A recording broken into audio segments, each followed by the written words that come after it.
Hello mga kaboom, kumusta? Ako to si JFG at today ngayong araw sa video na to ituturo ko sa inyo kung paano nyo pwedeng ma-monitor yung FPS at yung temperatures ng phone ninyo in real time ng sobrang dali lang. Pero bago ang lahat, credits pala kay Boss Rene or kay Sir Cotman dahil siya yung nakadiscover nito. And siya yung original at naunang gumawa ng video kung paano makita yung FPS in real time gamit yung applications na gagamitin natin. And kumuha ko sa kanya ng permission para maituro ko din sa inyo. So napakadami kasing third-party applications na pwede kayong i-download sa Google Play Store na makikita nyo din yung FPS ninyo or tinatawag nila na FPS meter. Yun nga lang, karamihan sa kanila is hindi accurate or mali-mali yung binibigay sa inyo. Kaya naman sa video na to ipapakita ko sa inyo yung para sa akin na discover namin na pinaka-accurate na FPS and battery temperature meter. So alam ko nakalagay sa thumbnail natin, no need PC and no need root. So actually totoo naman yun. Pero para sa iba siguro sa inyo is kakailanganin siya ng PC. Anyway, panoorin niyo yung video para mas maintindihan ninyo yung sinasabi ko. Anyway, simulan na muna natin yung intro natin.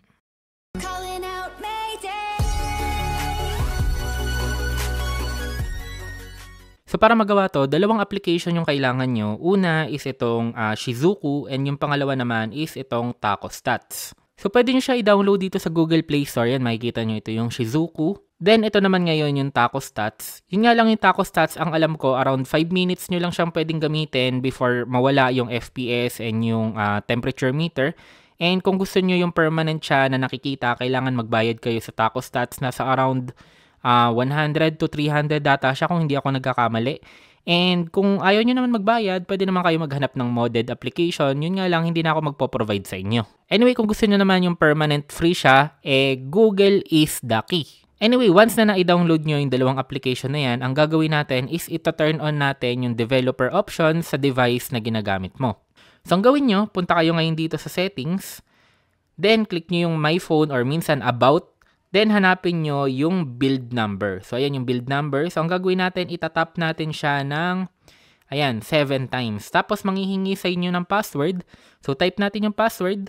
Then once na natama yung ginawa nyo, yung makikita nyo dyan, you are now a developer. So iba-iba yan. May mga times, kagaya na lang nito sa Poco. So ang kailangan nyo itap dito is yung MIUI version ng 7 times para mag-pop up yung developer options. Mamaya papakita ko sa inyo din dito sa Poco. Kasi may other steps na kailangan kayong gawin pag naka-Xiaomi kayo. Dito muna tayo sa madali. Ito yung gamit ko ngayon yung TechnoSpark. Okay, so na-turn on na natin yung developer options. Back natin. Punta tayo ngayon dito sa system. Ayan, punta tayo ng system. Then, click natin tong developer options. So, ngayon na nandito na tayo is, hayaan nyo lang muna yan. Back natin, punta tayo sa home. Then, click natin ngayon yung Shizuku. Okay, click natin yung Shizuku. May kita nyo dito, meron dyan, start via wireless debugging, start by connecting to a computer, and start for rooted devices. So, dalawa yung gagawin nating method. Itong start via wireless debugging and start by connecting to a computer. So, ito yung pinakamadali, yung start via wireless debugging. Alam ko naman kadalasan ng lumalabas ngayon ng mga smartphones, yung mga bagong launch ngayon, kahit yung mga mura, is may mga wireless debugging na available sa kanilang developer options. So, ito muna unahin natin. Pero don't worry kung wala kang wireless debugging, mamaya pag-uusapan din natin tong start connecting to a computer. Yun nga lang, syempre, from the word itself, kailangan nyo ng PC or ng laptop. Anyway, simulan muna natin ngayon dito sa wireless debugging. So, makikita nyo yung pairing. So, click natin tong pairing. And yan, may manghihingi sa inyo ng parang permission na magkaroon ng floating window. So, kakailanganin natin yon. So, click lang natin to notification options, yung color red. Then, click natin tong allow notifications. Back natin. Then, click nyo tong developer options. So, makikita nyo ngayon dito sa notification natin, meron dyan nakalagay na searching for a pairing service. Okay? So, back natin. Then, dito sa developer options, gawin natin, punta tayo ngayon ng wireless debugging. Okay, hanapin natin yung wireless debugging. Ayan. Punta tayo dyan, then i-turn on natin. Then, click nyo tong pair device with pairing code. Then, makikita nyo may magpa-pop up dyan na Wi-Fi pairing code. Okay, yung 822350. So, yan yung i-enter natin dito sa notification. Yan, pairing service found. Enter pairing code. Then, enter nyo lang yung nakita nyo kanina. So, 822350. Yan. Then, enter natin. So, makikita nyo dyan, pairing successful. You can start Shizuku service now, okay? So, home natin.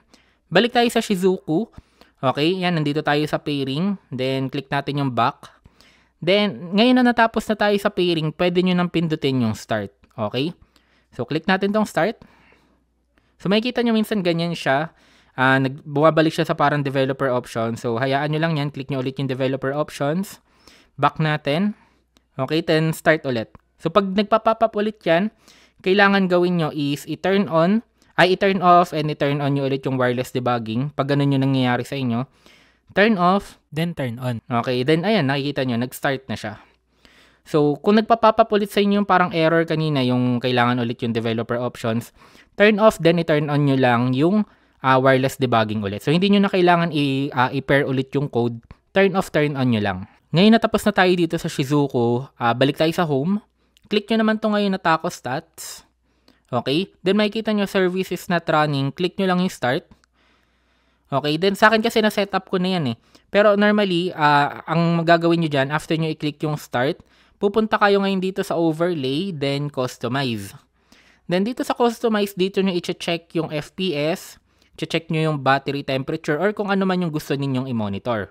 Kuwari yung CPU temperature, GPU temperature, yan, mga pwede nyo i-monitor. Pero ang mahalaga is makita nyo yung battery temperature and yung FPS ninyo. Pwede nyo din dito i-adjust kung gano'n nyo kalaki gustong nakikita to. Pwedeng sobrang laki, di ba? Ayan, sobrang laki. Pwede rin namang maliit lang. Then pwede nyo ding baguhin dito yung position niya. Okay, by default nakalagay yan sa upper right. Okay, dito nakalagay yan by default. Pero ako, mas gusto ko yung nasa gitna, kaya nilagay ko siya sa upper center. So, ganun lang kadali and ganun lang kasimple. Most of the phones, ganun lang yung kailangan yung gawin. Pero may mga phones na medyo complicated ng konti, kagaya na lang nitong Xiaomi or Poco na phone na may kailangan kayong gawin na extra step. Don't worry, madali lang din naman siya. Yun nga lang, sabi ko nga, kailangan nyo lang ng extra step. So, ang gawin nyo, download nyo ulit yung Shizuku and yung Taco Stats sa Play Store. Then, after nyo ma-download, ganun ulit, open natin yung settings. Then, i-turn on natin yung developer options. So, ang gawin natin, punta tayo ng About. Then, i-click natin ngayon dito yung MIUI version. Di ba kanina is build number. So, dito sa Xiaomi or sa Poco, ang kailangan nyo i-tap is yung MIUI version ng 7 times. Then, ayan, makikita nyo, you are now a developer. Then, back lang natin. Punta tayo ngayon dito sa additional settings. Then, scroll down natin pababa, makikita nyo yung developer options. Scroll down ulit natin pababa, makikita nyo na yung wireless debugging, pero mamaya natin pupuntahan yan. Punta muna tayo sa home, balik tayo sa Shizuku application, then click nyo ulit yung pairing.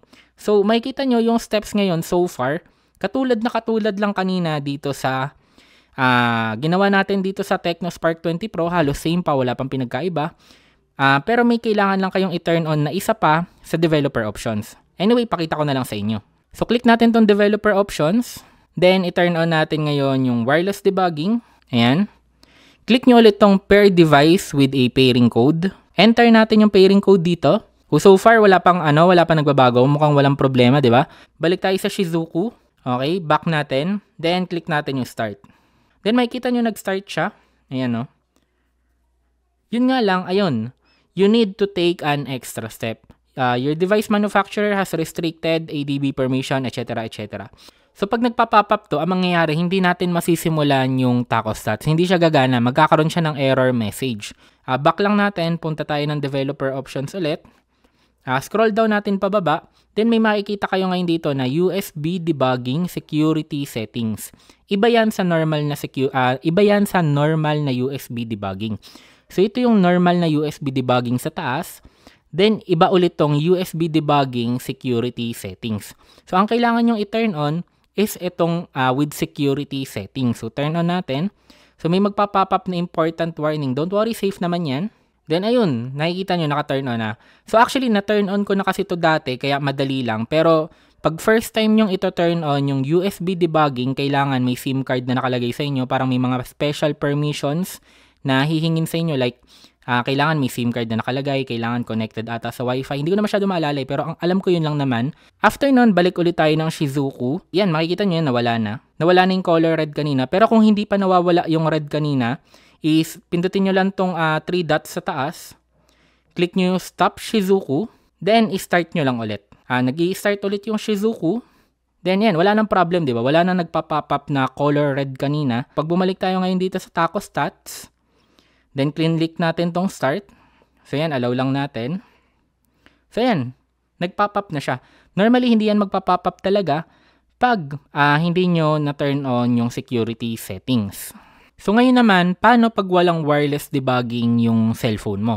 So ang gagawin natin is yung i-connect natin siya via computer, pero ulitin ko, kailangan meron kayong PC or kailangan meron kayong laptop. So ang gawin nyo lang, click nyo muna tong read the help, okay? Click nyo yung read help. Then scroll down natin pababa hanggang mapunta tayo sa part ng via computer. Yan, start by connecting to a computer. So ang nakalagay kasi dito is yung Windows 10 tutorial and Windows 7 tutorial. So kung meron kayong Windows 10 or Windows 7, so follow nyo lang to, mas madali yan actually.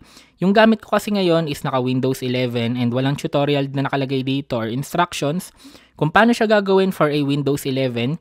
So yun yung ipapakita ko sa inyo. Sakto din kasi na naka Windows 11 ako. So una, search nyo lang muna sa Google Chrome ninyo yung SDK Platform Tools. Okay, then makikita nyo yung pangalawang link, itong SDK Platform Tools Release Notes. So click natin yan. Then mapupunta kayo dito sa website na to. Okay, tapos download nyo lang tong SDK Platform Tools for Windows. So depende na lang kung ano yung gamit nyo. Pero para sa video na to, dahil Windows yung gamit natin, so download lang natin yung for Windows. So once na na-download nyo na, so ang gawin lang natin, ito siya yung Platform Tools. So i-extract lang natin siya. So right click lang natin, then ayan, extract all. Extract. Then ayan, na-extract na natin yung ating Platform Tools with ADB. So, ang next step dito mga kaboom, no, ang gagawin natin is pupunta tayo dito sa na-extract natin na folder. So, click natin yan. Then, click ulit natin hanggang makita nyo yung mga files na na-extract. Ayan. Then, punta tayo dito sa taas. Okay. Kung tignan nyo na lang guys yung cursor ko punta kayo dito sa taas. Ito yung parang file location niya. Okay. So, right-click natin. Then, copy. So, kailangan nyo kasi itong file location. So, copy natin yan. Then, click nyo yung start. Search nyo ngayon environment. Yan. Ito, edit the system environment variable. So, open lang natin yan. Then, punta tayo ngayon dito sa environment variables. So, ngayon ito yung makikita nyo dyan. Okay, so may variable, may OneDrive, path, temp, and TMP. So, ang gawin nyo, punta kayo dito sa path. Okay, click nyo yung path. Then, kiklik nyo ngayon tong edit. So, ako na-add ko na kasi siya before. Ayan, makikita nyo, Program Files, Platform Tools. Na-add ko na siya dati. Pero kung hindi nyo pa na-add, ang gawin nyo lang, punta kayo dito sa New. Okay, tapos i-enter nyo lang siya. Yan. Enter nyo lang or i-paste nyo pala. I-paste nyo yung link or yung file location na kinapin natin kanina. Then, click nyo yung OK. After nun, click ulit natin tong OK. Then, OK ulit. Then, balik tayo ngayon dito sa phone. Okay, so developer options ulit. Scroll down natin pababa.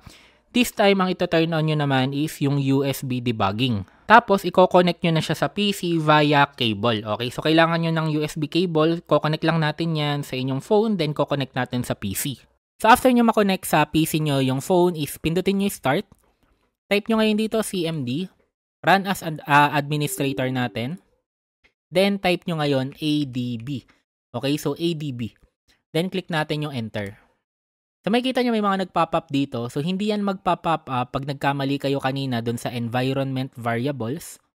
Next natin gagawin is punta tayo ngayon ulit dito sa phone.